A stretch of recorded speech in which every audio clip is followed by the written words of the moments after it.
Ok. Pessoal, bom dia para todos novamente. Vamos dar início a mais uma sessão do colóquio da pós-graduação. E desta vez nós temos a oportunidade de ouvir a palestra do professor Adriano Marques.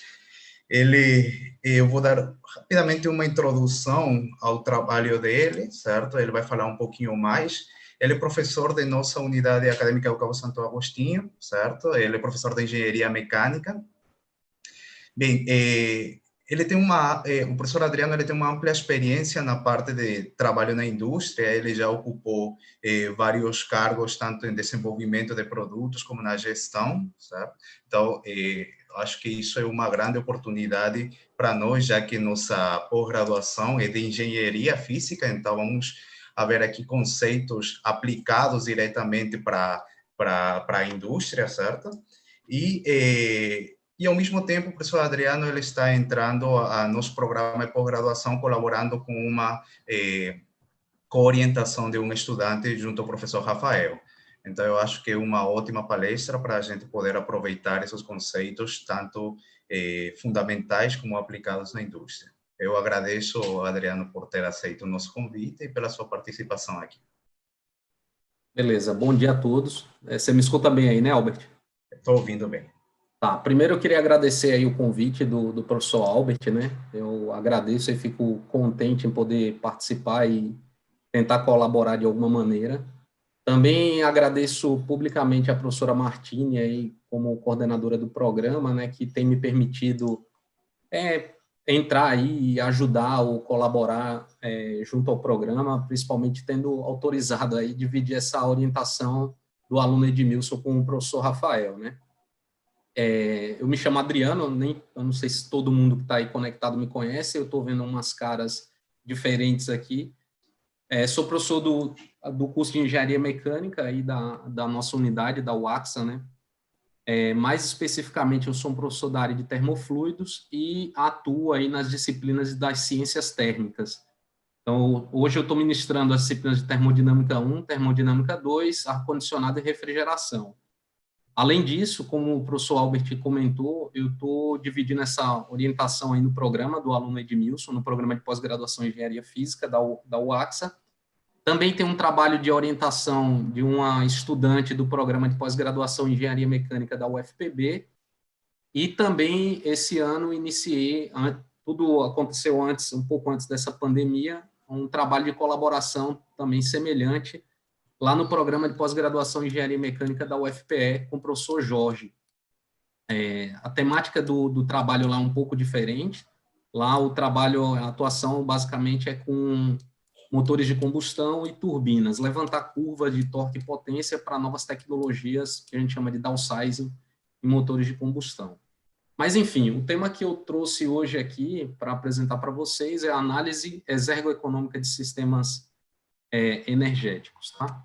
Em termos de roteiro, eu vou fazer uma introdução aí, porque, na verdade, o foco da apresentação é aqui a partir do item 6, exergoeconomia, mas antes de chegar lá, eu vou fazer uma pequena recordação de alguns conceitos aí da termodinâmica, que eu acho que são importantes e são pré-requisitos para o entendimento da ferramenta ou da disciplina exergoeconomia, e relembrar aí, primeira lei da termodinâmica, segunda lei, a parte de entropia, falar um pouquinho de exergia, que é a base para esse tipo de avaliação.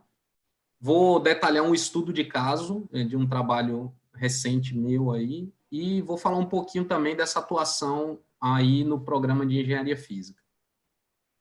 Em termos de contextualização aí do trabalho. Então, essa análise ou esse trabalho, essa linha de pesquisa, ela está inserida no contexto da termodinâmica, tá? Quando a gente fala de termodinâmica, a grosso modo, a gente pode definir termodinâmica como aquela ciência da energia. E, mais especificamente, energia na forma de calor, trabalho, energia cinética, potencial, energia interna. É disso que eu estou falando. Se a gente for olhar a etimologia da palavra termodinâmica, é uma palavra do grego aí, terme de calor e dinamis de força, tá?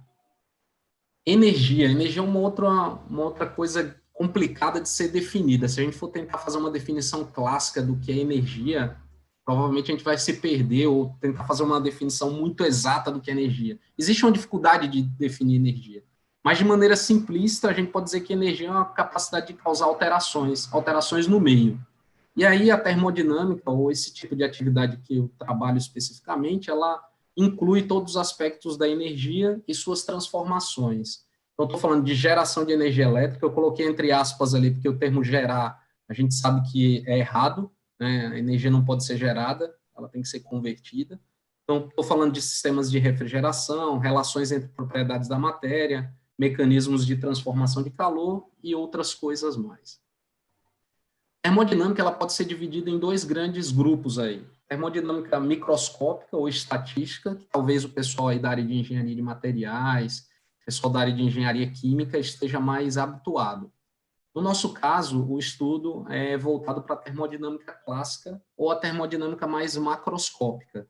Por quê? Porque basicamente a gente vai ver que a nossa preocupação, o nosso interesse no estudo da termodinâmica é com o que acontece nas entradas e saídas dos sistemas que a gente estuda, né, do nosso objeto de estudo, e não na parte de átomos, moléculas, que talvez seja mais a preocupação das outras engenharias. Em termos de motivações aí para essa área de pesquisa, no meu caso particular, tá? Primeiro que de alguns anos para cá, sei lá, 15, 20 anos, a gente vem discutindo muito aí a parte de suprimento de energia elétrica, especificamente aqui no país a gente tem visto muito a discussão de apagões aí ao longo dos anos, né?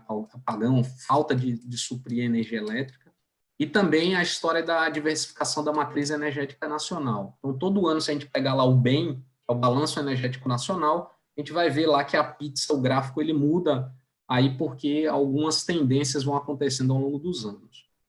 Uma outra coisa que me motiva a trabalhar nessa linha de pesquisa é usar a geração distribuída, que é o fornecimento de energia ali ao lado da própria fonte de consumo dessa energia. Isso tem se expandido também ao longo dos últimos anos, além das discussões aí das fontes alternativas de energia. Então, por exemplo, no meu estudo de caso, o motor que eu trabalhei é um motor que consome gás natural, mas a gente já está trabalhando com motores aí que trabalham com consumo de biodiesel feito a partir de algumas oleaginosas aqui da nossa própria região, algodão, mamona, coisa desse tipo.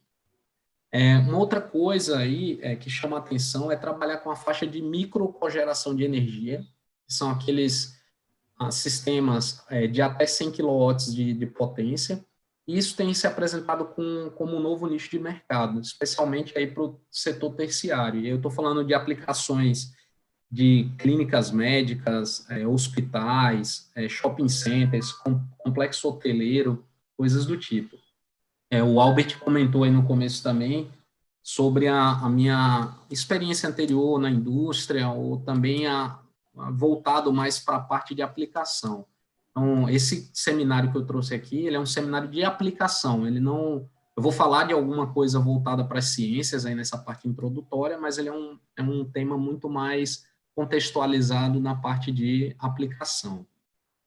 Além disso, esses sistemas energéticos de trigeração, cogeração, trigeração e poligeração, eles têm apresentado vantagens econômicas e também de redução de impacto ambiental, aí quando comparados com sistemas operando isoladamente. Dentro dessas motivações ainda, esse tema me possibilita aí, dentro da ferramenta de diagnóstico e das simulações que eu faço, a simulação identificar ou apresentar aí o sistema que é mais vantajoso no acoplamento energético. Se um sistema movido a combustão, motor de combustão interna ou turbina. Uma determinada corrente vai dizer que trabalhar com motor é melhor, porque o motor tem um custo de manutenção e operação inferior às turbinas, é mais fácil de mexer, qualquer pessoa mexe, e é verdade. As turbinas, por exemplo, a gente tem um trabalho lá com um grupo de pesquisa da UFPE com turbinas Capstone. Então, essas turbinas, para a gente mexer em qualquer coisa, por exemplo, na parte de controle, tudo isso é uma caixa preta, é fechada. A gente tem que acionar o pessoal lá dos Estados Unidos, do Texas, para o pessoal fazer qualquer tipo de assistência remota. A gente não tem acesso aos códigos. E uma outra motivação aí é a possibilidade de, nesses sistemas que eu desenvolvo os trabalhos, unir o acoplamento do aproveitamento dos resíduos térmicos desse motor, dessa turbina, nos sistemas de refrigeração por absorção de vapor, que são sistemas diferentes dos sistemas clássicos de compressão de vapor. Mais à frente, no estudo de caso, eu vou detalhar algumas diferenças, mas, basicamente, o sistema clássico de compressão de vapor ele tem um compressor como equipamento primário e os sistemas de absorção, eles não necessitam de um compressor de vapor, ele é substituído por um trocador de calor diferente, que tem um gerador de vapor e um absorvedor de vapor e trabalha com um par químico. A consequência disso é que os custos de energia elétrica, de consumo de energia elétrica, são bem inferiores. Em termos de justificativas, legal, motivação do trabalho existe, agora justificar. Isso é uma área que é interessante para trabalhar. Bom, a avaliação exergo-econômica aí, ela tem se demonstrado como uma excelente ferramenta de diagnóstico, especialmente nas simulações que eu tenho trabalhado. Por quê? Porque ela consegue identificar as perdas energéticas, as ineficiências termodinâmicas de um equipamento ou de um processo. Tem um diagnóstico também voltado para o desperdício financeiro, necessidade de otimização desses equipamentos ou do processo, e ela também é pré-requisito aí para uma outra avaliação, que é a avaliação de impactos ambientais, chamada avaliação exergo-ambiental. Inclusive, Albert, já vou deixar a dica aí, esse aí poderia ser um tema para um segundo colóquio. Se quiser me convidar de novo em outra oportunidade, já está aí um outro tema, tá? Okay. Além disso, esse trabalho, essa linha de pesquisa, ela tem sido publicada aí por diferentes grupos ao redor do mundo em revistas de alto fator de impacto. Eu coloquei aqui uma amostra dessas revistas, então a gente tem Applied Energy, Applied Thermal Engineering, Energy Conversion and Management, Energy Economics, tem uma série de revistas internacionais que têm um volume alto de publicações aí nessa linha de pesquisa. E se a gente for olhar no mundo, quem tem mais publicado nessa área são as duas escolas clássicas aqui, a Alemanha e a Espanha. A Alemanha é o grupo lá do Lazaretto e do professor Sassarones, que é o pessoal que basicamente criou e desenvolveu o método SPECO, que é uma das metodologias que eu vou apresentar aqui para vocês. A Espanha é o grupo do professor Lazaretto, do professor Lozano e do Valero, tem muita publicação, e aí depois, em termos de volume, vem a escola italiana. Os chineses têm publicado muito, e eu acho que isso é para todas as áreas, e isso tem aumentado a dificuldade nossa aqui dos brasileiros em fazer as publicações, eles têm publicado muito. O Irã, aí para prestigiar o meu amigo Reza, também tem publicado muito nessa área, então, inclusive, tem um dos professores do nosso grupo de pesquisa, o professor Shoaib, que é de lá do Irã, ele tem trabalhado em conjunto com a gente aqui, e também aqui no Brasil. E no Brasil, tem algumas escolas aí atuando forte nessa linha de pesquisa, tem o pessoal da USP, lá do professor Simões, tem o pessoal da Unicamp com a professora Silvia Sucena, tem o pessoal de Espírito Santo, professor Jader, o pessoal do Rio Grande do Norte, professor Eduardo Cavalcante, que é do grupo também, a professora Mônica, aqui na UFPB, que é a pessoa que eu divido a orientação lá na pós-graduação, tem me ajudado bastante e trabalhado nas publicações em conjunto aí comigo, e agora eu aí em Pernambuco também propondo essa linha de pesquisa para o Edmilson. Bom, saindo agora dessa parte de contextualização, eu vou entrar aqui em alguns conceitos lá da época de termodinâmica, não sei se eu vou ser muito simplista, mas só para a gente relembrar algumas coisas para poder entender um pouco a parte exergo-econômica. Quando eu falo sistema energético, sistema é tudo aquilo que a gente deseja estudar, ou seja, é o objeto de estudo, é o objeto ao qual eu vou estudar e verificar essa análise exergo-econômica. Esse sistema ele pode ser um equipamento, como, por exemplo, eu tenho aqui uma turbina a gás com seus componentes, tá? Um compressor, câmara de combustão, a parte de duto de saída dos gases quentes, ou pode ser um conjunto de equipamentos ou processos. No caso aqui, uma termoelétrica ilustrada, né, com geração de vapor, uma turbina a vapor ou gerador de energia elétrica. Então, isso também pode ser considerado como um sistema. O que vai definir o teu objeto de estudo é a fronteira, que é aquela linha imaginária, também chamada de superfície de controle, que delimita o meu objeto de estudo. Por exemplo, se eu quero estudar esse conjunto aqui, tanque, duto e compressor de ar, e a minha fronteira está circulando todo esse conjunto de equipamentos, eu digo que essa linha imaginária é chamada de superfície de controle. Por quê? Porque essa superfície de controle ela vai me ajudar a eu definir o que é, por exemplo, um sistema fechado. Então, se eu quero estudar aqui especificamente a minha câmara de combustão, o fenômeno térmico que ocorre dentro da câmara de combustão, mais especificamente nesse gás, e eu estou assumindo que essas válvulas de admissão e escape elas estão fechadas, eu digo que esse é um sistema fechado porque não há fluxo de massa cruzando as fronteiras do meu sistema. Caso contrário, se eu delimito o meu objeto de estudo agora, é o motor como um todo, e eu tenho entrada de ar, entrada de combustível e saída de gases quentes desse motor, então há fluxo de massa cruzando as fronteiras desse meu objeto de estudo. Então, portanto, eu digo que esse é um sistema aberto ou volume de controle. E aí, para a engenharia, na coisa de aplicação, voltando ainda para a coisa de aplicação, eu posso dizer, sem medo de errar, que 90% dos problemas de engenharia caem dentro aqui do volume de controle. Quando a gente quer ter um estudo talvez um pouco mais aprofundado, ou de algum fenômeno muito específico, por exemplo, com câmara de combustão, reatores, a gente trabalha com sistema fechado. Primeira lei da termodinâmica, ela também é conhecida como princípio da conservação da energia. O balanço de energia ele pode ser aplicado para um sistema qualquer. Então, de maneira geral, a primeira lei ela fala o seguinte, que a taxa de energia líquida transferida por calor, trabalho ou fluxo de massa que entram no sistema, menos essa taxa de energia líquida transferida que sai do sistema, é igual à taxa de variação das energias aí do meu sistema. E que energias são essas? Energia interna, energia cinética e energia potencial. É importante lembrar que a energia ela não pode ser criada e nem destruída, apenas convertida. No caso de um sistema fechado, por exemplo, eu tenho aqui um conjunto, eu tenho água com uma determinada massa, uma determinada pressão, e eu aplico aqui, eu excito esse sistema com uma corrente elétrica aqui com uma determinada tensão. Isso vai provocar uma rejeição de calor desse sistema, mas não há fluxo de massa cruzando essas fronteiras do sistema. Portanto, ele é um sistema fechado. E aí, a aplicação da primeira lei, eu vou ter que a variação ou a taxa de variação da energia dentro desse sistema, no caso, eu vou ter só energia interna, é igual à diferença de calor que está saindo, menos o trabalho que está sendo consumido através da resistência elétrica. Para falar de volume de controle, ou seja, de sistema aberto, eu preciso relembrar duas coisas importantes. Primeiro, as propriedades termodinâmicas. Para eu falar de propriedades, elas são importantes porque duas propriedades, ou com pelo menos duas propriedades termodinâmicas, eu defino um estado termodinâmico. Então, por exemplo, se eu tenho temperatura e pressão, eu consigo obter as outras propriedades daquele meu sistema, entalpia, entropia, energia interna. Isso pode ser feito de maneira manual, consultando tabelas, disponíveis nos livros ou na literatura, ou através dos softwares, e aí tem alguns softwares aí disponíveis no mercado.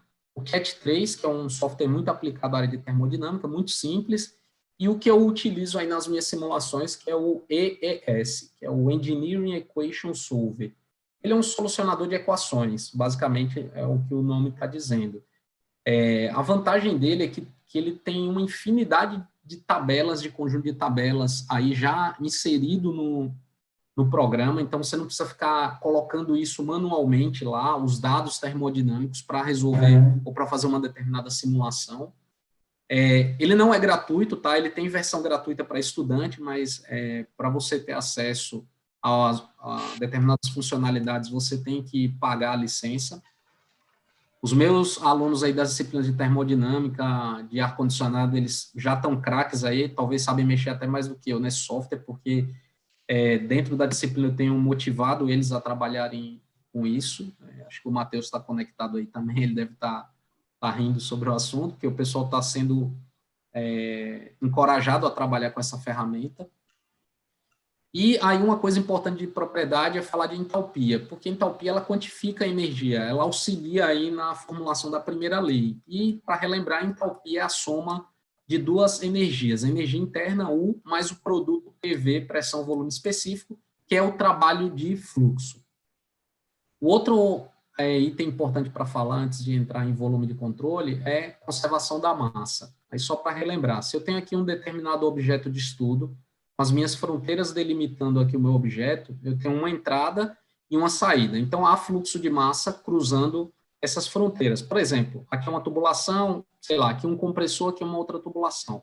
Então, eu tenho vazão mássica entrando e vazão mássica saindo. O princípio da conservação da massa para esse tipo de sistema diz que a variação da massa nesse volume de controle é igual ao somatório das vazões que entram menos o somatório das vazões que saem, nesse caso, uma entrada e uma saída apenas. É importante também relembrar o conceito de regime permanente ou regime transiente. O regime permanente é aquele cujas propriedades se mantêm constantes ao longo do tempo, e o regime transiente há uma variação dessas propriedades com relação ao tempo. Por que isso é importante?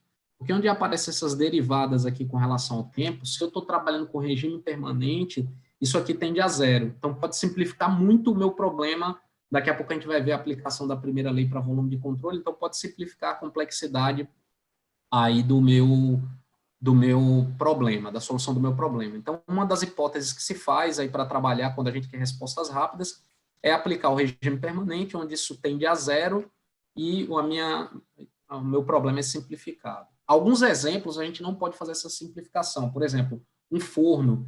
Eu estou falando de um forno gigante lá da Vivix, por exemplo, Albert. Então, se eu quero identificar lá, ele tem uma inércia térmica muito alta a partir do momento que eu dou o start nele, e eu quero estudar os fenômenos desde do momento que eu ligo aquele forno até ele começar a entrar em operação, que é 1 a 2 semanas, então eu não posso aplicar essa hipótese. E aí, voltando no caso da aplicação da primeira lei para um volume de controle. Então, imagina aqui, o mesmo compressor, ou sei lá, qualquer sistema, eu tenho fluxo de massa entrando, fluxo de massa saindo, energia interna, energia cinética, termo de energia cinética, o termo de energia potencial, eu tenho calor sendo transferido para o meu volume de controle e trabalho ou potência sendo transferida do meu volume de controle. Então, quando eu aplico a primeira lei, a variação da energia nesse sistema, ou a taxa de variação de energia nesse sistema, é igual o calor que está entrando, a taxa de calor sendo transferida para o sistema, menos a taxa de trabalho que está saindo do sistema, mais o somatório das energias que entram nesse sistema, energia interna, energia cinética e energia potencial. Ora, mas apareceu o termo de entalpia aqui. Por quê? Porque atrás eu falei que entalpia é a soma da energia interna mais o trabalho de fluxo, que é o produto PV nas entradas, menos somatório da vazão mássica que multiplica a entalpia, mais o termo de energia cinética, mais o termo de energia potencial. Isso era só para relembrar aí um pouco do conceito dos balanços de primeira lei. Eles vão ser importantes aí quando a gente estiver falando de exergoeconomia. Estou indo muito rápido, Albert? Tá bom a velocidade aí? Tá bom. Beleza. Bom, estou me dirigindo a Albert porque eu estou vendo que todos os microfones aqui estão bloqueados, então Albert vai ser o termômetro aí. Relembrando um pouco de segunda lei. Segunda lei, basicamente, a primeira lei, eu não sei se a melhor maneira de falar isso, está cheio de físico aí na sala, mas vou tentar falar um termo que a gente utiliza. A primeira lei é uma lei, para a gente considera como uma lei mais quantitativa, porque o próprio balanço ele vai dar os valores energéticos de entradas e saídas nessa perspectiva de uma termodinâmica macroscópica. Quando a gente fala de segunda lei, eu tenho que analisar se o processo ocorre de maneira espontânea ou de maneira inversa. Por exemplo, se eu pego uma caneca com café bem quente e coloco sobre uma mesa num ambiente que esteja a uma temperatura ambiente, aquele café, o calor que está naquele café vai ser transferido de maneira espontânea do café para o meio ambiente que está um meio mais frio, né?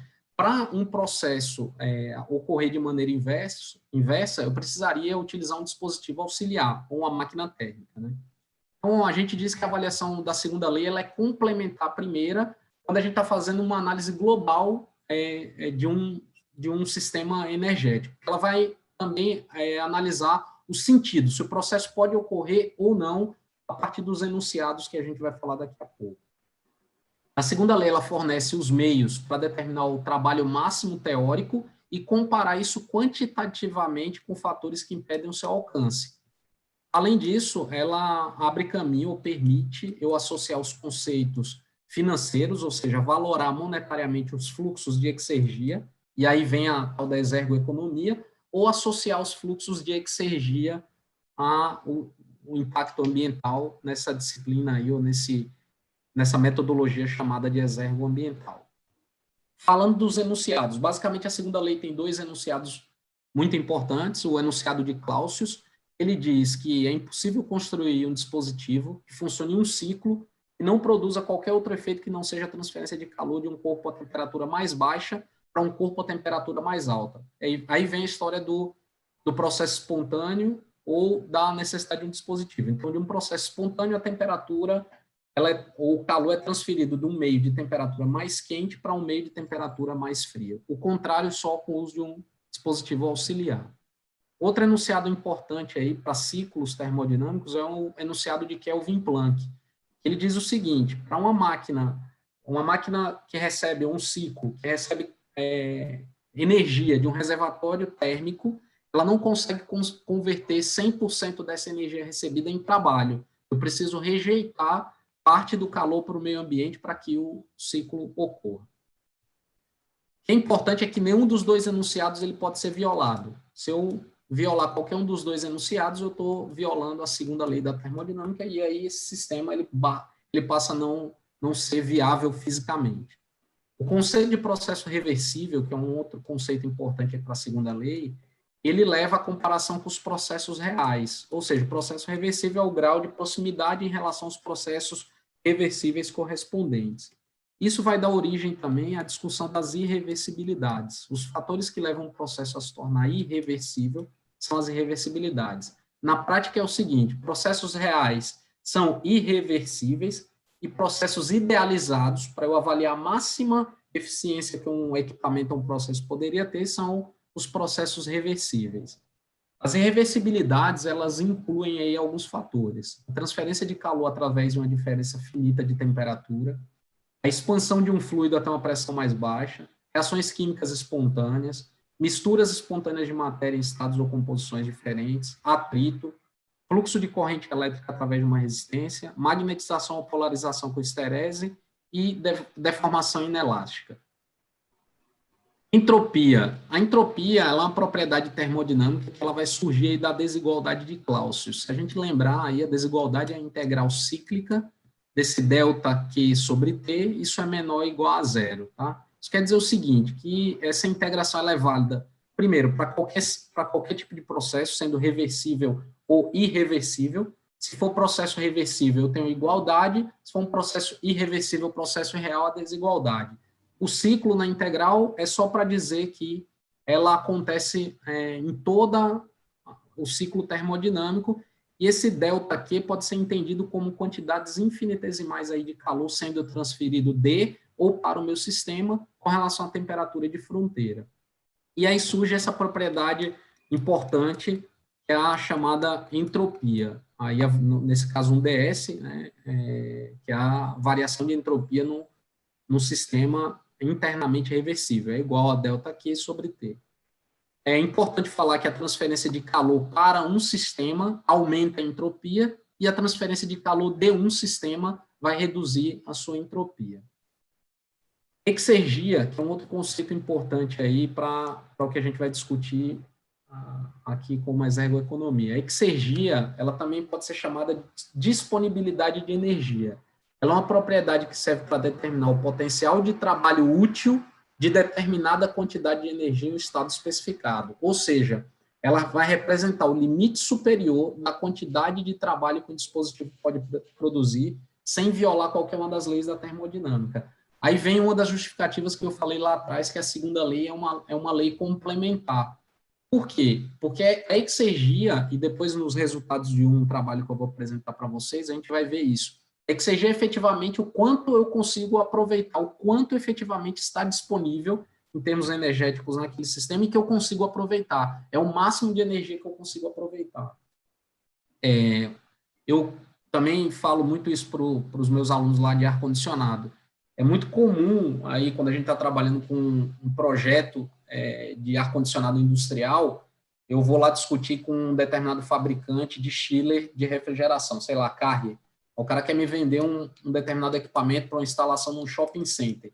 Ele sempre vem com o papo de me vender o equipamento com o COP. O COP é o coeficiente de operação, ou coeficiente de performance de um sistema de refrigeração. Mas COP é uma eficiência de primeira lei. Isso, para mim, não é o mais interessante. Quando eu vou avaliar um sistema energético, eu quero saber qual a eficiência de segunda lei. Que a de primeira lei é um número. A eficiência de segunda lei vai me dizer efetivamente qual o máximo trabalho que eu tenho disponível para aproveitar, o máximo de energia que eu tenho para aproveitar naquele sistema. Então, e muitas vezes os fabricantes não sabem, ou os representantes, né? Não estou dizendo o fabricante, mas o cara que vem te vender o equipamento, ele não sabe esse tipo de conceito, não entra nessa discussão. E aí fica difícil a gente avaliar o sistema como um todo, de maneira global, sem conhecer a avaliação de segunda lei. Diferente da energia, a ExCG ela não é conservada, ela é destruída por meio das irreversibilidades. E a análise exegética serve para quantificar as perdas e ineficiências termodinâmicas, além disso, classificá-las em grau ou em ordem de importância. Recapitulando aqui, um balanço de exergia, de maneira geral e na forma de taxa, eu tenho o seguinte: a taxa líquida da exergia que entra no sistema, menos a mesma taxa do que sai. E como é que a exergia é transferida? O calor, trabalho e fluxo de massa, menos a taxa de destruição da exergia, é igual à variação ou a taxa de variação da exergia nesse meu sistema. E aí, relembrando, a taxa de transferência de exergia na forma de calor é igual a 1 menos T0 sobre T, que multiplica o próprio calor, onde os subíndices zero aqui se referem ao estado morto. O estado morto é o estado de referência, é aquele estado que eu vou poder realizar minha comparação com onde o meu sistema está atuando. Geralmente, a gente considera o estado morto como a temperatura ambiente. A taxa de transferência de exergia por trabalho é igual à própria taxa de trabalho útil. A taxa de transferência de massa é igual ao produto entre a vazão mássica e o psi aqui. O psi nada mais é do que o somatório da diferença de entalpia do meu sistema menos a entalpia do estado morto, menos T0, a diferença de entropia, mais o termo de energia cinética e o termo de energia potencial. E a taxa de destruição da exergia é totalmente proporcional à taxa de geração de entropia. É o produto entre a temperatura do meu estado de referência vezes a taxa de geração de entropia do meu sistema. Bom, até agora foi só recapitulando aí alguns dos conceitos, né? Efetivamente, exergoeconomia, o que é isso? Bom, exergoeconomia ela é um método, é uma metodologia, é uma disciplina, a gente pode chamar do que for, mas basicamente ela envolve os conceitos aí de exergia e engenharia econômica. Então, por isso eu fiz todo o passo a passo até aqui. Para eu falar de exergia ou de um balanço exergético que vai me possibilitar eu fazer um balanço exergoeconômico, eu tenho que entender o que é a primeira lei, porque eu não consigo fazer balanço de exergia ou trabalhar com segunda lei se eu não conheço a primeira lei. Então, por isso, toda essa parte mais de recapitulação dos conceitos. E associar esses fluxos de exergia a conceitos de engenharia econômica. Como eu disse anteriormente, é uma ferramenta de diagnóstico de ineficiência de equipamentos e processos, e com isso consegue-se propor otimização do projeto e operação de equipamentos. Então, assim, só para distinguir, a ferramenta ela vai apontar quais equipamentos ou quais processos eles devem ser priorizados aí dentro de um conjunto de equipamentos a serem modificados. E a gente sabe, por exemplo, se eu estou numa linha de produção, eu tenho lá uma determinada fábrica, e eu estou fazendo uma avaliação de um sistema energético dentro daquela fábrica, eu tenho lá 20 equipamentos. Eu não vou ter recurso, eu não posso chegar lá e propor para o diretor da planta para ele investir recurso, investir dinheiro para corrigir ou para otimizar todos os equipamentos do processo. Esse é o mundo ideal e isso não vai acontecer. Então, a exergoeconomia ela vai me possibilitar a eu apontar na ordem de prioridade quais seriam os equipamentos a começar as otimizações ou a própria operação da minha linha de trabalho. E ela é pré-requisito para eu fazer uma avaliação de impactos ambientais, eu tenho que desenvolver aí toda a parte inicial exergoeconômica. Elas estão associadas, uma é pré-requisito para a outra. A exergoeconomia, na literatura, se a gente for consultar a literatura, tem diferentes métodos. Eu conheço pelo menos uns 6 métodos aí para a ferramenta. Eu tenho trabalhado desde a minha época do mestrado com 3 métodos. teoria do custo exegético, que é da escola espanhola lá do Valério Lozano. Eu trabalhei no meu mestrado com essa teoria e continuo ainda fazendo isso em alguns trabalhos. Tem aí um método um pouco mais recente, o pessoal aqui do Espírito Santo e também lá da USP de São Paulo tem usado muito, que é o método UFS, é o método que considera energia interna, trabalho de fluxo e entropia no mesmo volume de controle. E eu tenho o método chamado método SPECO, que é o Specific Exergy Cost, ou seja, o custo da exergia específica, que é o método que eu trabalhei no doutorado e é o método que o Edmilson vai trabalhar aí na dissertação de mestrado dele. E aí, por isso, eu vou, aqui na apresentação, para a gente ganhar tempo, eu vou me deter a explicar um pouco desse método. Eles são muito semelhantes, o que vai mudar é a composição das unidades produtivas e algumas diferenças do que é produto e o que é insumo. Mas, basicamente, o método SPECO, ele foca muito na definição e na contabilidade do que é produto e o que é insumo para um determinado volume de controle, e a gente já recapitulou que era um volume de controle.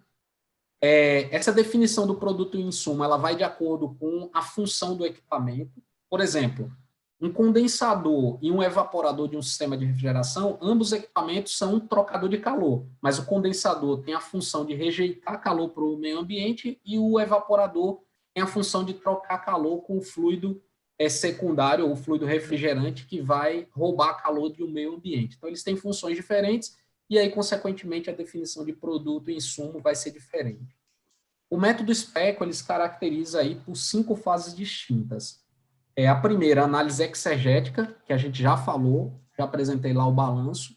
Definir o que é insumo e o que é produto, que eu falei há pouco. Aplicar o balanço de custos. Estabelecer as equações auxiliares através dos princípios F e P. E o que são essas equações auxiliares? Quando a gente faz o balanço lá para o meu sistema estudado, na maioria das vezes, 99% dos casos, eu vou chegar na seguinte condição: eu vou ter mais variável do que equação, e aí eu não posso resolver o meu sistema. Então, eu vou ter que acrescentar equações, que são chamadas essas equações auxiliares, para que a minha simulação, o programa, ele ocorra. Eu tenho que igualar o número de variáveis ao número de equações. E o quinto item é determinar os parâmetros exergoeconômicos, o fator RK e o fator FK. Eu vou explicar aí com mais detalhes o item 3 e o item 5. O item 3, o balanço de custos. Basicamente, a equação é essa, e é dessa maneira que você vai escrever lá no programa.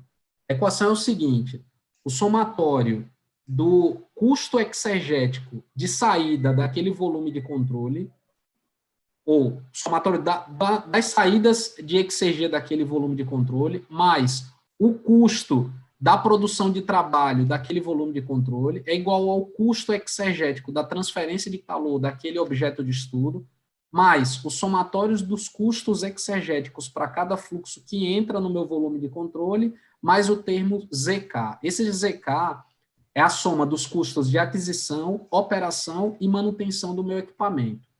O ZK, ele é calculado da seguinte maneira: ele é o produto entre ZI, que é o custo de aquisição do equipamento, é o meu investimento inicial, vezes FI, que é o fator de importância do equipamento. Isso tem na literatura algumas referências, mas quem é da área de engenharia ou de aplicação consegue colocar um percentual em termos do fator de importância do equipamento. Vezes o CRF, que é o fator de recuperação de capital, vezes um FI, que é o fator de manutenção do equipamento. Geralmente, a gente utiliza esse FI da ordem de 5% a 6%. O CRF ele é calculado com essa equação aí, I, onde o I é a taxa anual de juros, que multiplica 1 mais I elevado a VU, VU é a vida útil do equipamento em anos, dividido por 1 mais I elevado a VU menos 1, que multiplica VU vezes NH vezes 3.600 elevado a menos 1, onde o NH é o número de horas de operação anuais. Tá? Então, esse é o balanço dos custos.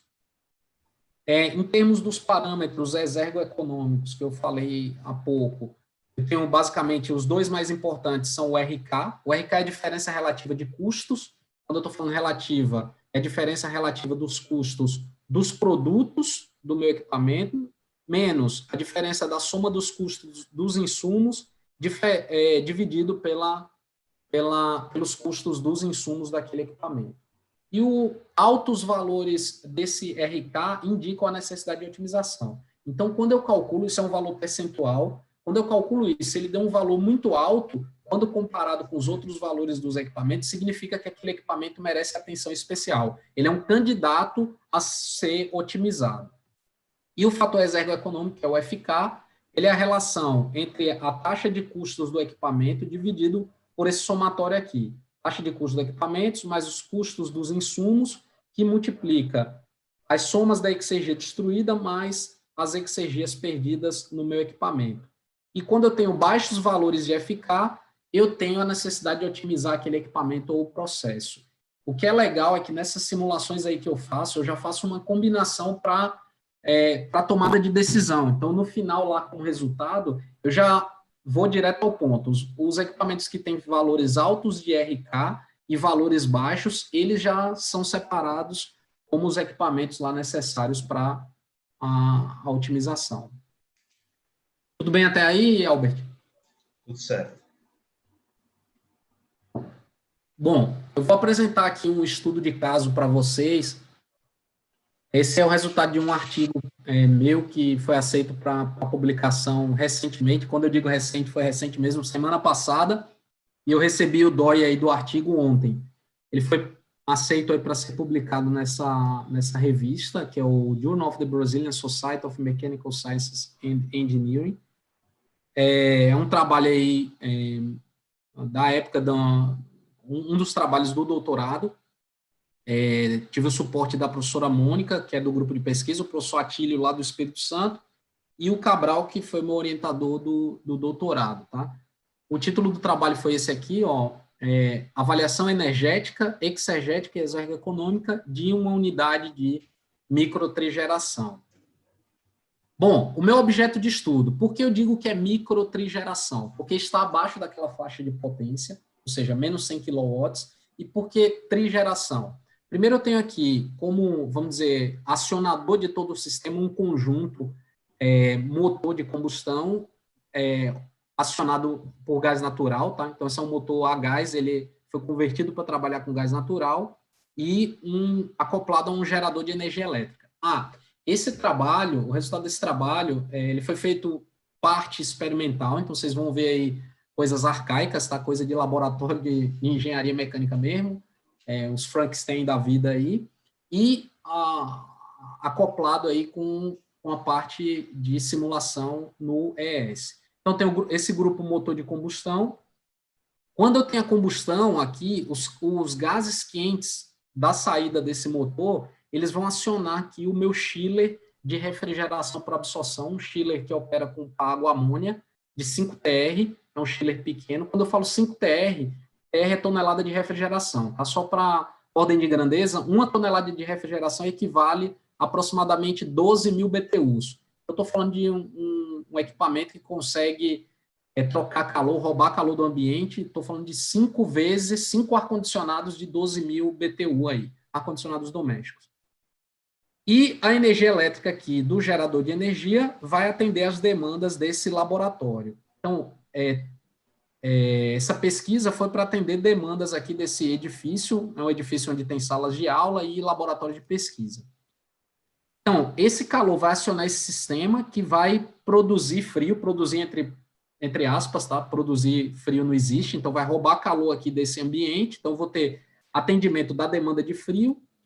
Como o calor aqui é muito alto, e temperaturas aí da ordem, na saída aqui de 400 graus, e o chiller não precisa de todo esse valor de temperatura, com 200, 220 graus ele funciona, então parte da energia seria jogada para a atmosfera. Para a gente não cometer esse crime ambiental, o que faz? Acopla aqui um trocador de calor, que a gente chama de recuperador de calor, para aproveitar ainda um potencial de energia para acionar uma pequena usina de biodiesel que a gente tem lá no laboratório. Esse trabalho de biodiesel é de uma outra pesquisa, mas eu coloquei ele aqui porque é isso. Esse conjunto motor ele vai atender 3 demandas de energia. Frio para o edifício, energia elétrica para o edifício e calor para acionamento de uma usina de biodiesel. Então, por isso ele é chamado de um sistema de microtrigeração de energia. Quando eu traduzo isso para um diagrama esquemático, eu vou explicar aqui rapidamente, tá? Eu tenho aqui o conjunto motor de combustão e gerador de energia elétrica. Então, entre a área e combustível, aqui no meu motor, vai ocorrer o fenômeno da combustão. Esse motor, obviamente, a função dele é gerar trabalho de eixo, o eixo está acoplado a um gerador de energia elétrica, então eu tenho energia elétrica, conversão de energia mecânica em energia elétrica, atendendo a demanda aqui do meu edifício. O calor dos gases aqui de exaustão do motor vão acionar o meu chiller de refrigeração, que eu explodi ele aqui em basicamente 6 ou 7 volumes de controle, tá? Como eu disse, parte desse calor é necessário para eu acionar o meu chiller de refrigeração. A outra parte, que não é utilizada aqui, eu recupero no outro trocador de calor e faço ele trocar calor com um fluido secundário para acionar a usina de biodiesel. Bom, voltando um pouco aqui para o sistema de refrigeração por absorção. Como eu disse anteriormente, diferente de um sistema convencional de compressão, eu não tenho compressor nesse sistema. O que isso significa? Significa que o meu consumo de energia elétrica é muito menor. Então, imagine aí, 5 ar-condicionados ligados em série, qual seria o meu consumo de energia para cada compressor? A única energia elétrica que eu tenho é para acionar essa pequena bombinha aqui, essa bomba 1, e quando eu falo pequeno consumo, é pequeno mesmo. Por exemplo, esse chiller de absorção aqui, essa bomba aqui, ela é de 0,23 cavalos de potência. É muito baixo o consumo de energia no sistema desse.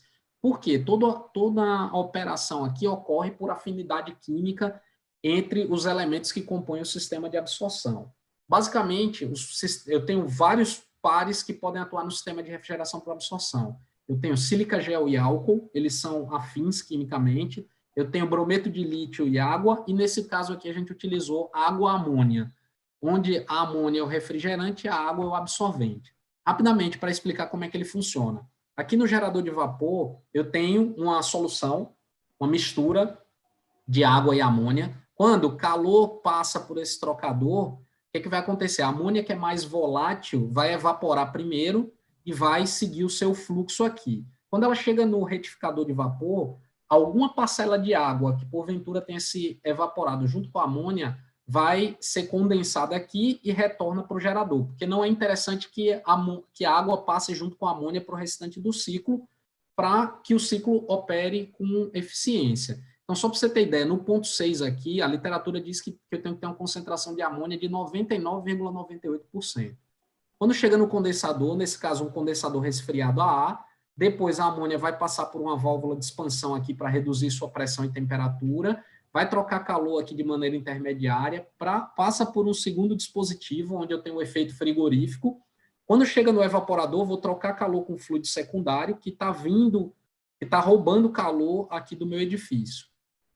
Quando ele chega nesse ponto, a amônia já não tem mais força para seguir o seu caminho. O que é que acontece?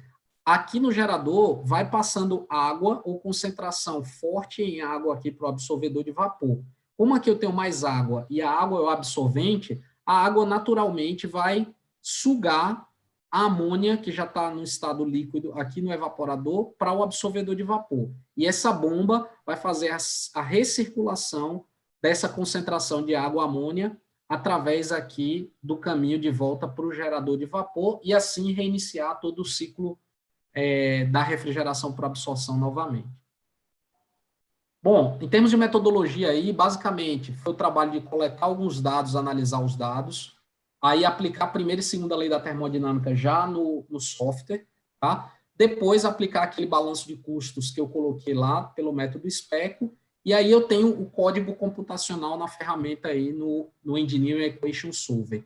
Só para dar um flavor aí, um gostinho, essa é a tela do programa, tá? É um programa bem simples de fazer, você escreve as equações da maneira como você coloca na mão, você faz comentários, então não tem uma linguagem, não é aquela linguagem que a gente está acostumado, a linguagem do Fortran ou do MATLAB, é uma linguagem mais pesada. Ele é muito simples de utilizar.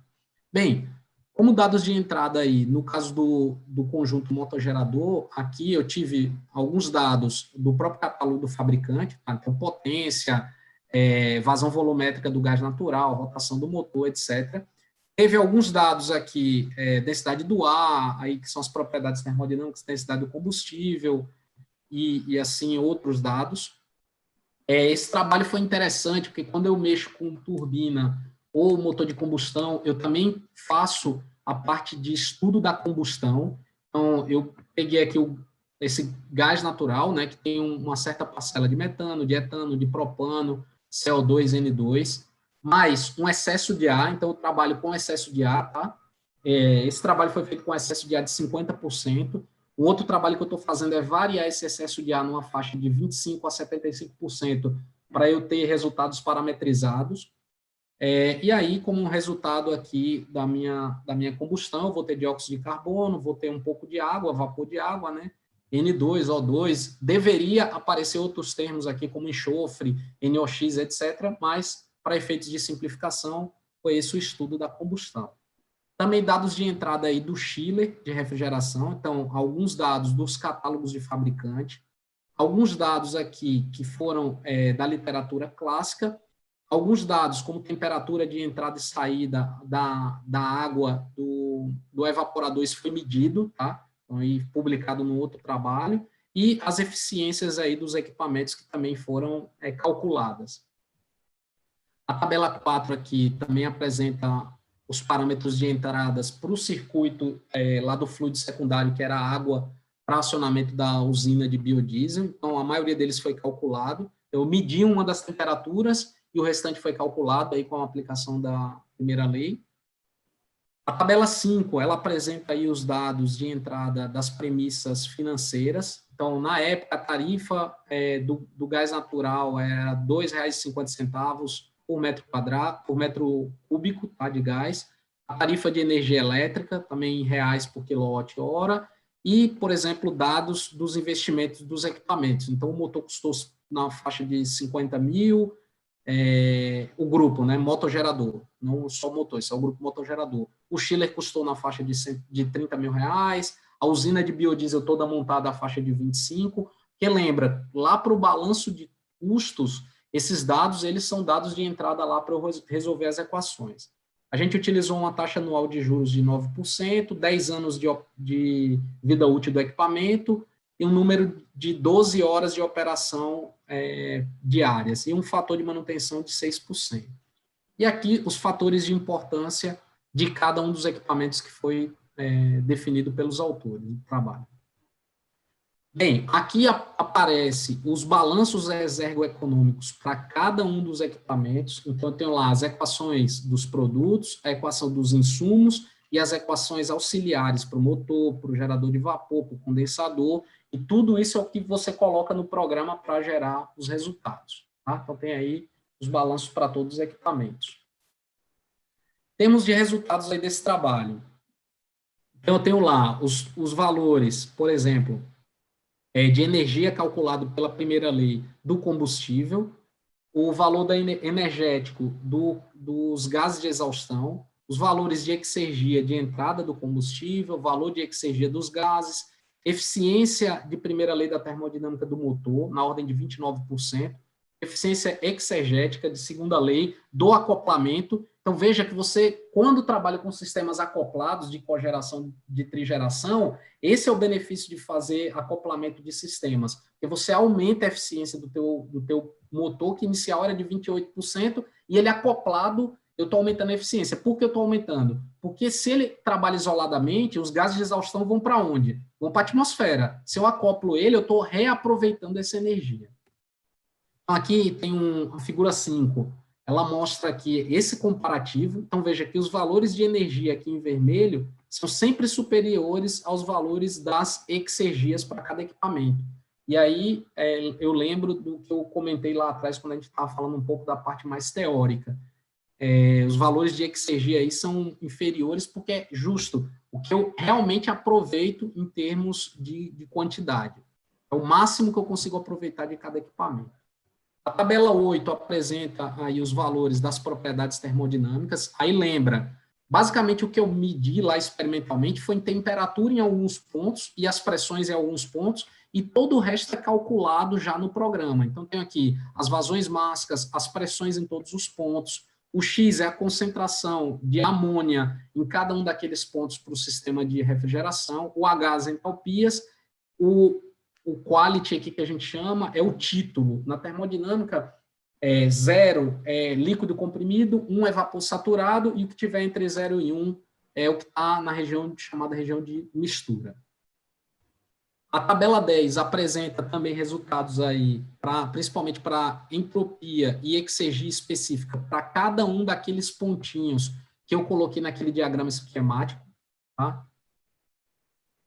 A tabela 11 aí começa a apresentar aí os resultados dos custos exegéticos para cada um dos pontos de entrada e saída do diagrama. Então, aqui eu consigo ver, por exemplo, o Czinho é o custo em real por gigajoule de energia. O C ponto é o custo em real por hora, ou seja, a taxa de custo para cada um dos fluxos. Então, por exemplo, o ponto 1 está entrando bastante custo, dinheiro, porque eu estou comprando combustível e colocando lá dentro, e depois isso vai se distribuindo a jusante em cada equipamento, e eu tenho a possibilidade de ver o rateio desse custo que eu estou colocando no meu equipamento em cada um dos fluxos.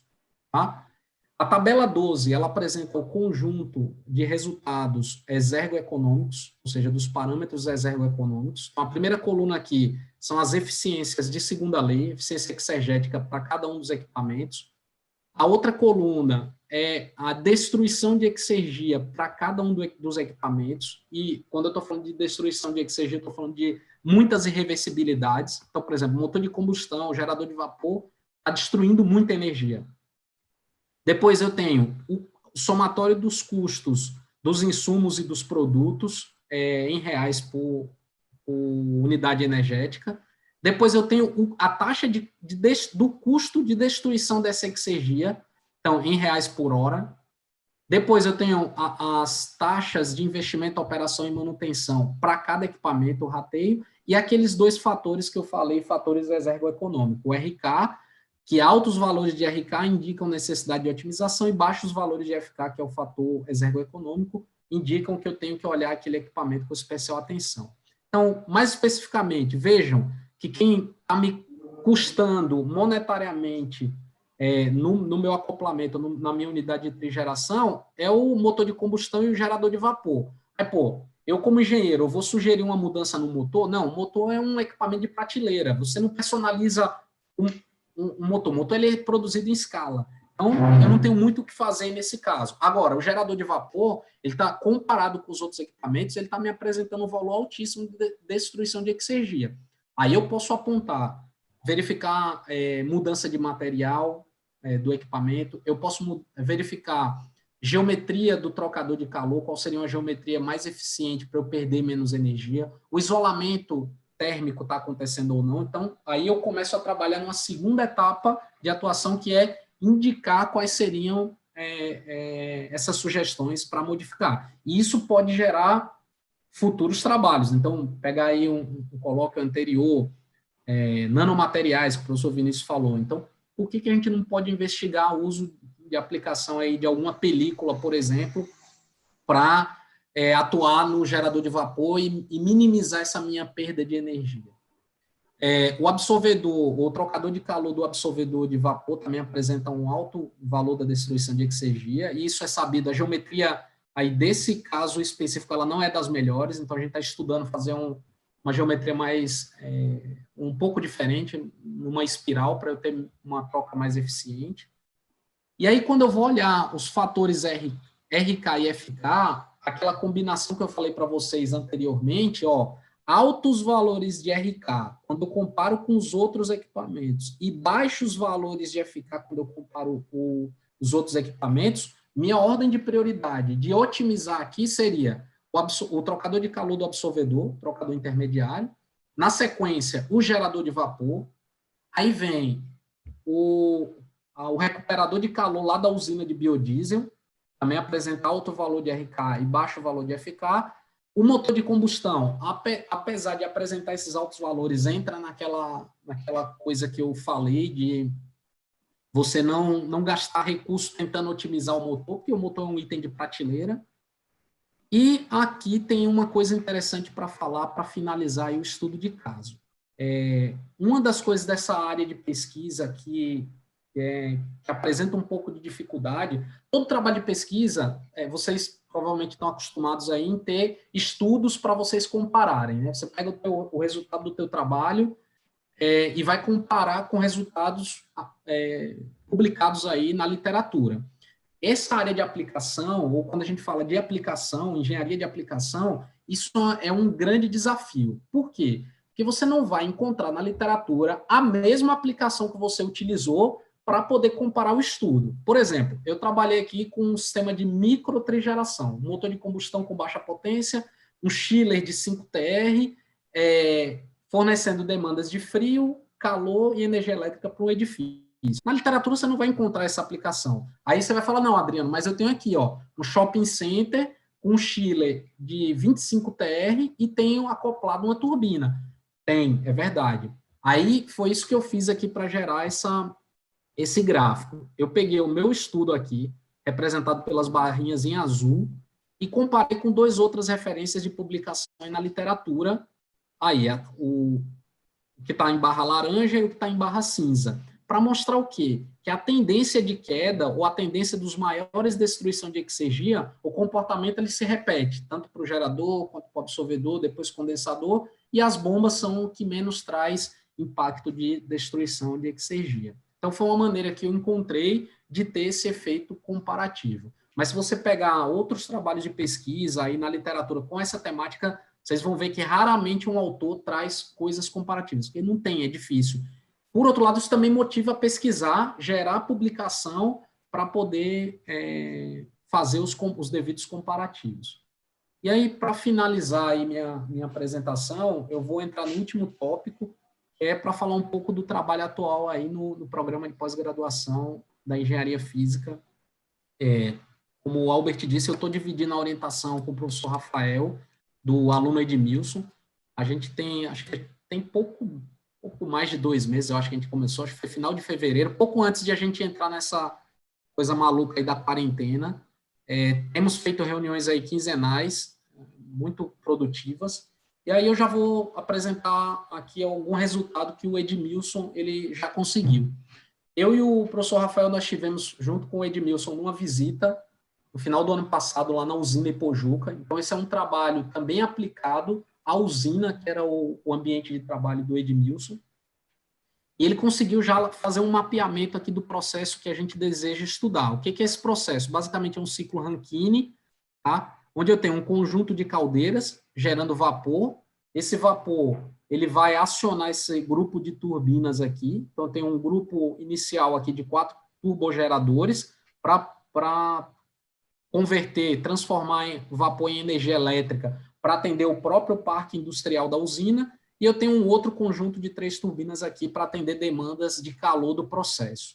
Então, esse calor passa depois pelo parque de condensação, por condensadores, onde eu vou rejeitar parte desse calor, e o condensado vai ser coletado nos bolsões aqui, as bombas vão encaminhar esse condensado novamente para o grupo de caldeiras aí, mas antes disso vão passar pelos desaeradores para melhorar a qualidade dessa água que precisa entrar desmineralizada e sem oxigênio nas caldeiras aí. Uma outra coisa interessante já de resultado do trabalho do Edmilson foi a coleta de dados. Eu e Rafael lançou um desafio aí interessante para o Edmilson, que foi fazer uma coleta de dados em dias diferentes, com condições de processo diferentes, em 3 horários diferentes. Então, o Edmilson foi lá meia-noite, 6 da manhã, meio-dia e 18 horas. Então, aqui é só um extrato da tabela, tá? Para meia-noite e 6 da manhã. E tem a coleta de dados de temperatura, pressão e as vazões. E esse trabalho ele ainda está amadurecendo, porque a minha expectativa de Rafael aí já é que com esses dados coletados, a gente consiga gerar alguma publicaçãozinha aí voltada para um trabalho de análise estatística, que a gente vai ter dados em diferentes condições de operação para horários diferentes para essa aplicação da usina. E aí também ele já fez o levantamento, aqui é só um extrato das especificações dos equipamentos. Aqui tem as caldeiras, turbogeradores, mas ele já fez a coleta para os desfibradores, para os condensadores e etc. Bem, era isso. Não sei se foi muito corrido aí, mas Eu tinha 1 hora para falar do tema, eu vou me empolgando, se deixar eu fico aí 3 horas falando. Eu queria abrir para as perguntas, críticas, comentários, fiquem à vontade aí. Eu tenho uma pergunta, se tu puder voltar, Adriano, por favor, no slide 57, eu acho. Certo. Pronto. Aí, nesse caso, tu mostrou 3 ou 4 possíveis equipamentos que tu tem que otimizar ou que são prováveis que vai acontecer a otimização com base nesses 2 parâmetros que estão circulados de vermelho. Uhum. Aí minha dúvida é o seguinte, no fator FK, como é que tu sabe que um fator FK é muito baixo? Tu tem algum parâmetro de comparação? Porque, por exemplo, o fator FK do retificador de vapor, ele está em 0,19, só que tu não circulou ele. Em comparação com o da bomba aqui, por exemplo, ele é baixo, porque o da bomba é 7,55. Então, 0,19 para mim, na minha opinião, é baixo. Então, como é que tu sabe o que é baixo, o que é alto, tu compara com o quê? Certo, boa pergunta, Matheus. Então, os parâmetros, eles são comparados dentro do próprio sistema que eu estou estudando. Tu bem observou aí que o retificador de vapor que está aqui, ele é 0,19, ele seria baixo quando eu comparo com a bomba, que é basicamente 23. Mas olha só, olha o RK dele. O RK dele é muito baixo quando eu comparo com o RK. Então, eu tenho que combinar a análise dos 2 parâmetros. Então, eu tenho que ter um parâmetro alto de RK e um parâmetro baixo de FK quando eu comparo um equipamento dentro desse meu sistema de estudo. Entendeu? Essa é uma indicação daquilo que eu devo priorizar, é a combinação dos 2 parâmetros, e não a análise de um só parâmetro. Porque aí vai fugir da minha priorização. Aí a gente vai entrar naquela história. Eu tenho que olhar para todos com algumas pequenas exceções, entendeu? Entendi. Aproveitando aí, Adriano, a pergunta do Matheus, ele tem algum peso para cada um desses parâmetros? Você vê que é a combinação de ambos, né? Mas você vê com o mesmo peso para ambos aí, ou é mais prioridade para o RK, o FK? Não, é a combinação, não tem um peso que influencia. O que influencia, aí de novo, como é uma aplicação, aí quem está à frente do estudo ou da proposta lá para o processo, ele vai identificar. Por exemplo, o Matheus citou o retificador de vapor. Quando eu comparo um retificador de vapor a um gerador de vapor, por exemplo, o equipamento em si, o retificador é só uma caixinha onde eu tenho umas chicanes metálicas para fazer o condensado. Não tem muita ciência. Eu não vou gastar estudo ou tempo. Agora, o gerador de vapor, ele é um trocador de calor que vai passar energia na forma de calor ali dentro. Eu tenho gases muito quentes passando, eu tenho materiais que precisam ser resistentes a essa temperatura. Eu tenho 2 ou 3 serpentinas diferentes, então ali, então esse é um equipamento que eu preciso estudar. Então, além do parâmetro objetivo aí da combinação, eu tenho uma avaliação subjetiva pela experiência de quem está trabalhando com o sistema, entendeu? Ok. Bem, pessoal, pode fazer suas perguntas aqui? Nessa linha ainda, alô? Posso falar? Ok. Oi? Professor Adriano, bom dia. Oi. Pessoal, vamos fazer o seguinte, vamos colocar o seu nome no chat, porque aí eu consigo organizar para não interferirem nas falas, certo? Acredito que Bruno está falando, então... Isso. Rapidinho, professor, o senhor podia voltar naquele slide que o senhor fala dos principais métodos? O senhor citou a teoria de custo exegético, e o que o senhor está utilizando é o método SPECO.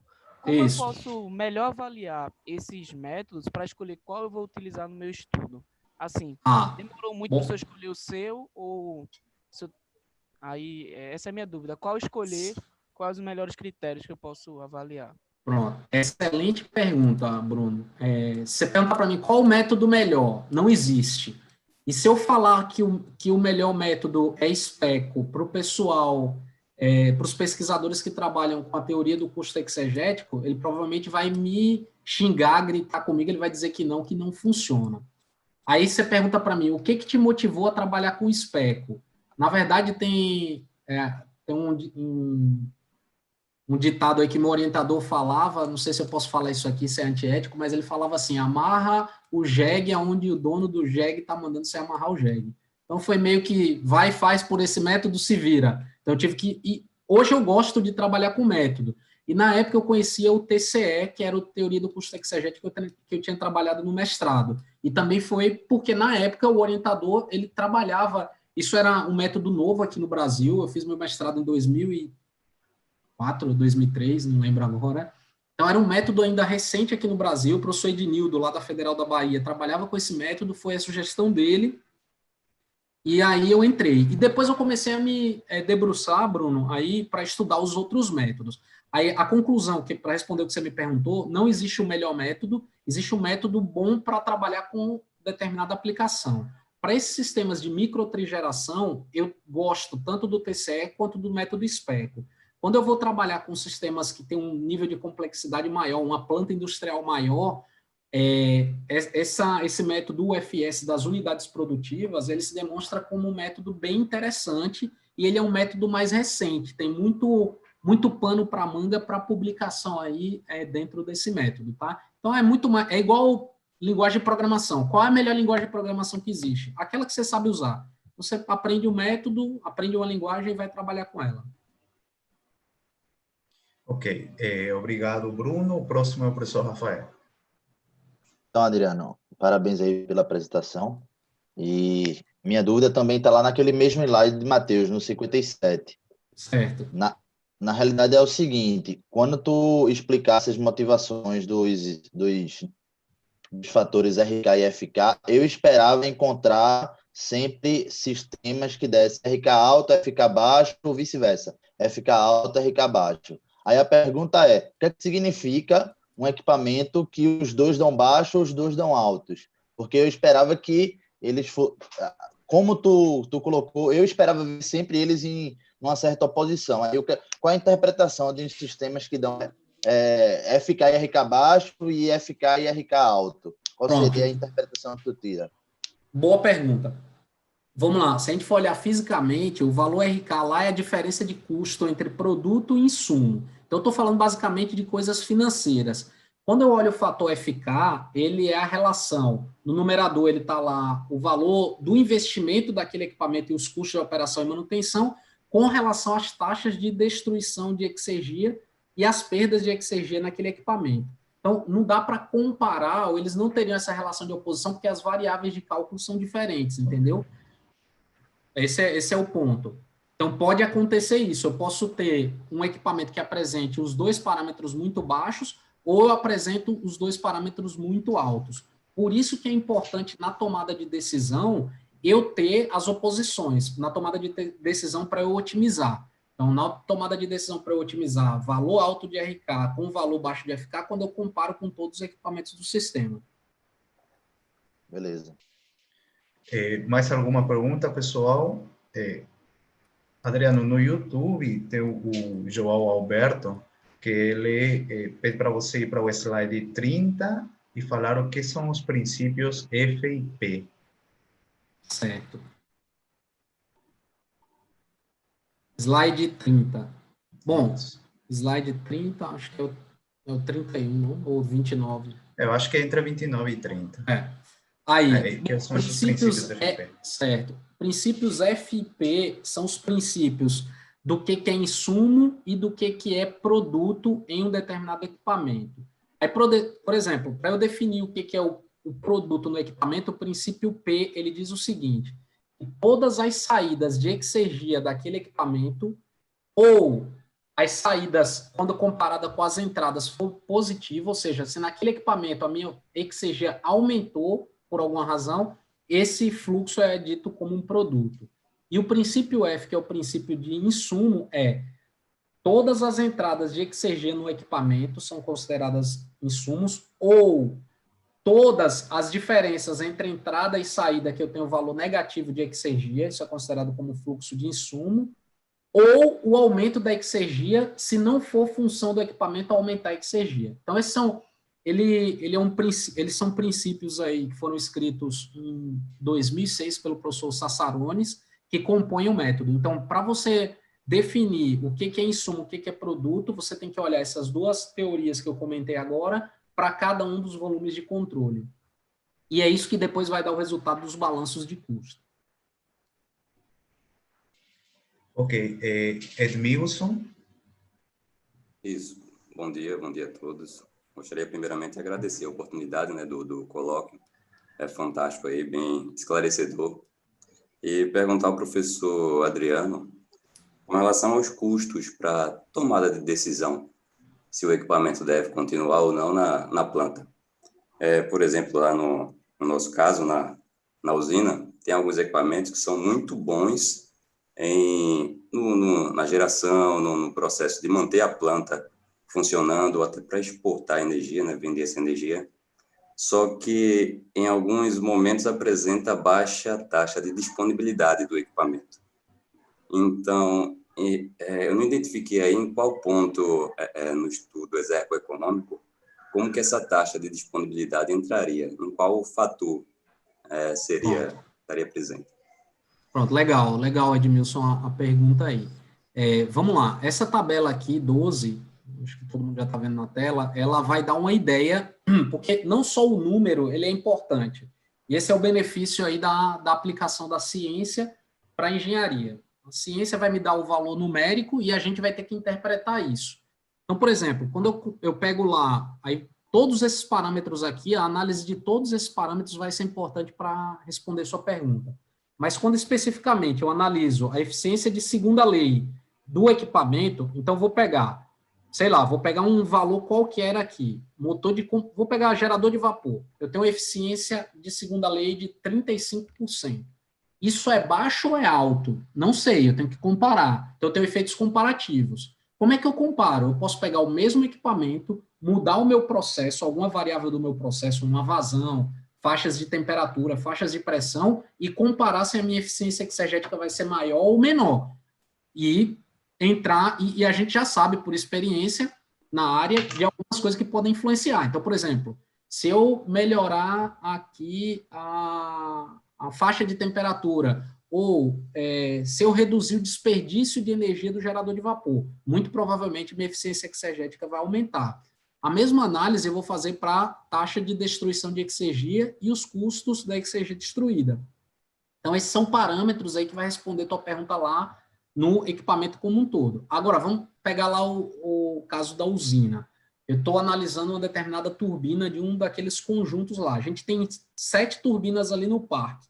Então, o primeiro parâmetro comparativo para responder a pergunta, e você tem 4 turbinas que operam na mesma função. Então, vamos comparar o resultado de cada uma dessas turbinas entre elas. Se tiver uma com melhor performance do que a outra com relação à destruição de exergia, a gente tem que pegar o que aprendeu naquela turbina. Por exemplo, o isolamento térmico dela está bom, vamos melhorar o isolamento térmico daquela que está ruim. Tá? Então, ela é uma ferramenta de diagnóstico, e através, que é o primeiro passo. Na hora que você tem o diagnóstico dos valores, aí a gente vai analisar caso a caso e identificar qual o melhor parâmetro de análise para aquela aplicação e sugerir as modificações aí de otimização ou do equipamento ou do processo. Então, por exemplo, na usina, você trabalha na usina, eu já trabalhei em usina de cana-de-açúcar também. Qual que é de cara você entra na usina, você não precisa nem ser estudante de engenharia, mas você entrou na usina, quando você observa, a primeira coisa que de cara você fala, isso aqui dá para melhorar, é perda de vapor. Tem muita purga, muita perda. Então, se eu estou perdendo vapor, estou perdendo energia. Então, eu tenho que diminuir essas perdas. Então, de cara, você já olha por experiência e já vê isso. Né? Uma turbina, um grupo turbogerador, está operando numa frequência de 60 Hz e está produzindo determinada quantidade de quilowatt-hora, eu tenho que comparar qual é o valor nominal do catálogo. Isso está perto ou longe do catálogo? Aí eu tenho que ver, mas essa turbina ela foi projetada para trabalhar com a temperatura nossa aqui, ou a turbina que foi projetada para trabalhar lá nos Estados Unidos com a temperatura e pressão menor, ou seja, acima do nível do mar, e com a temperatura menor. Então, é caso a caso, a gente tem que pegar caso a caso e estudar. O importante, o legal da ferramenta é que, por exemplo, eu tenho nesse pipeline aqui 13 equipamentos, 12 equipamentos. Eu não vou precisar estudar cada um deles. O fator RK e FK já me identificaram 4 equipamentos aqui que eu posso gastar energia, investir energia para realizar esse estudo aí de otimização. Bacana, obrigado. Bom, mais uma pergunta do YouTube, do Francisco.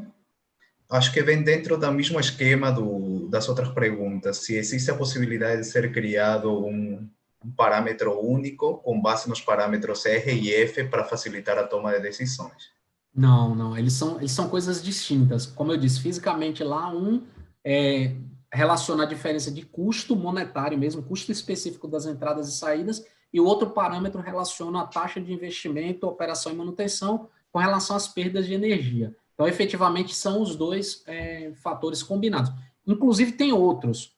Esses dois são, eu diria que a combinação dos dois já é suficiente para tomar decisão. Esse já é o resumo da ópera. Ok, mais alguém, pessoal? Bem, então eu vou agradecer em nome de todos, tanto docentes como estudantes da pós-graduação. Eu vou liberar, calma aí, Oria, que eu vou liberar aqui o microfone de todos, simplesmente para dar uma salva de palmas aí ao professor Adriano. Eita. Então, vamos lá. Obrigado. Valeu aí, galera. Obrigado aí. Ok, pessoal, então até a Quando próxima. quiser, tô aí. Tá certo. E em breve a gente estará divulgando novamente o colóquio da próxima semana. Até mais.